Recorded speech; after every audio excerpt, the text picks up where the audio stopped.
Hello student, let's begin accountancy class 11. Today's is our topic is classification of accounts. Okay start करते हैं। हमारा आज का जो टॉपिक है क्लासिफिकेशन ऑफ अकाउंट्स। आपने ये नहीं सुना होगा अभी तक कि अकाउंट्स क्या होता है। मैं आपको बताती हूँ। अभी तक हमने सिर्फ अकाउंटिंग इक्वेशन की है, ठीक है। उन्हीं के ऊपर बेस्ड होता है, जो हमारे अकाउंट्स होते हैं उन्हीं पे बेस्ड होते हैं। लेकिन होता क्या है कि जो अकाउंटिंग इक्वेशन बनाते हैं वो बहुत लेंथी हो जाती है, तो इसलिए उनके जितनी भी आइटम्स होती हैं उनके सेपरेट सेपरेट अकाउंट्स बनाएंगे, ठीक है।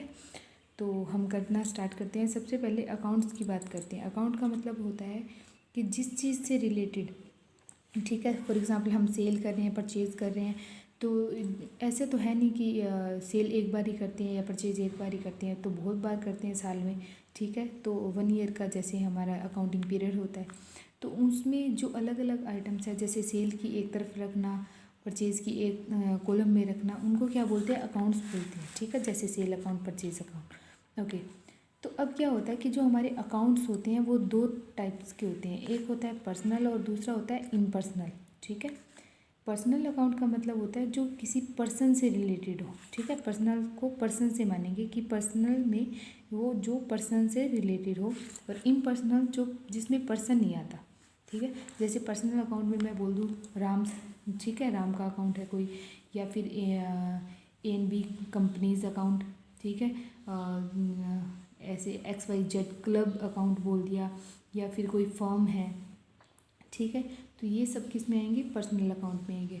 और दूसरे बाकी जितने भी अकाउंट्स बच जाते हैं वो इम्पर्सनल में आते हैं, और आगे इसके फर्दर 2 कॉलम होते हैं।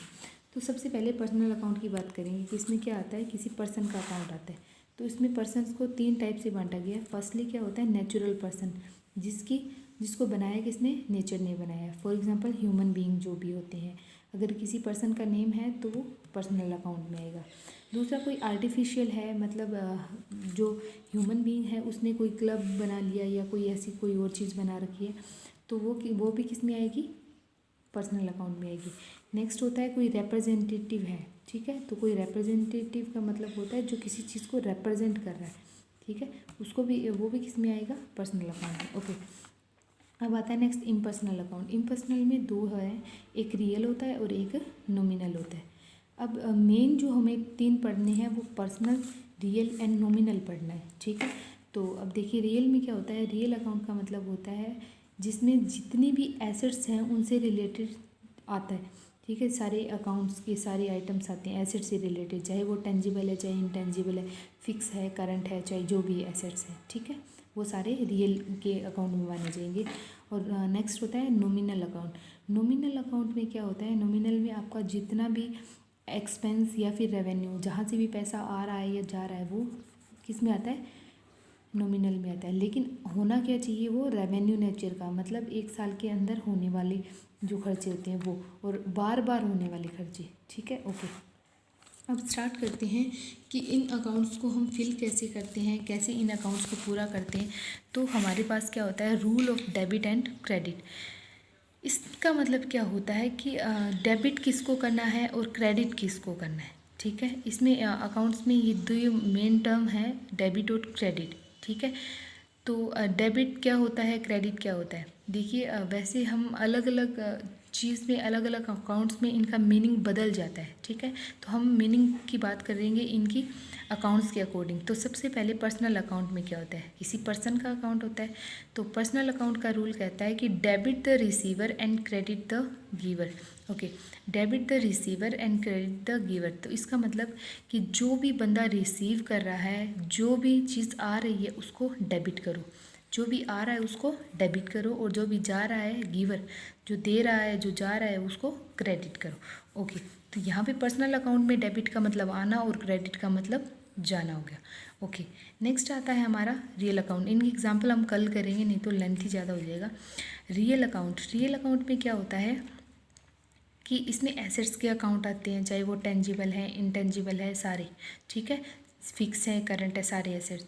अब इसका रूल क्या कहता है, debit words comes in, credit words goes out. जो भी कम आ रहा है, कम इन हो रहा है, उसको डेबिट कर दो, और जो जा रहा है उसको क्रेडिट कर दो, ठीक है। तो इसका मतलब भी ऊपर वाले के लगभग सेम ही है उसका, कि डेबिट आने वाले को और जाने वाले को क्रेडिट कर दो, ठीक है। नेक्स्ट आता है हमारा नॉमिनल अकाउंट। नॉमिनल अकाउंट में क्या होता है, ये इन दोनों से बिल्कुल डिफरेंट होता है, इनका रूल भी डिफरेंट होता है और इनके डेबिट क्रेडिट बदल भी जाते हैं, ठीक है। तो इसमें क्या होता है, इसमें रेवेन्यू और एक्सपेंसेस आते हैं। तो इसका रूल क्या कहता है कि debit all the expenses and losses, credit all the income and gains. Okay, क्या कीजिए कि डेबिट कीजिए किनको, ऑल द एक्सपेंसेस, जितने भी खर्चे हैं उनको डेबिट कीजिए, और जितने भी खर्चे हैं या फिर जितनी भी हानियाँ हैं, लॉसेस हैं। और क्रेडिट किसको कीजिए, जितनी भी इनकम हो रही है, कहीं से पैसा आ रहा है या फिर कोई गेंस हो रहा है, ठीक है, उनको क्या कर दीजिए, गेन। अब देखिए एक्सपेंस और जो इनकम होती है वो हमारी रेवेन्यू नेचर की होती है, ये हमारा मेन जो बिज़नेस जिसमें चल रहा है उसके कारण आपको एक्सपेंस या इनकम होगी। लॉसेस और गेन किसके कारण होते हैं, जो आप फिक्स एसेट को सेल या परचेज करते हो उस टाइम आपको लॉस या फिर गेन हो सकता है, ठीक है। तो आज आपको ये रूल सारे याद करने हैं अच्छे से, ठीक है। Okay, thank you.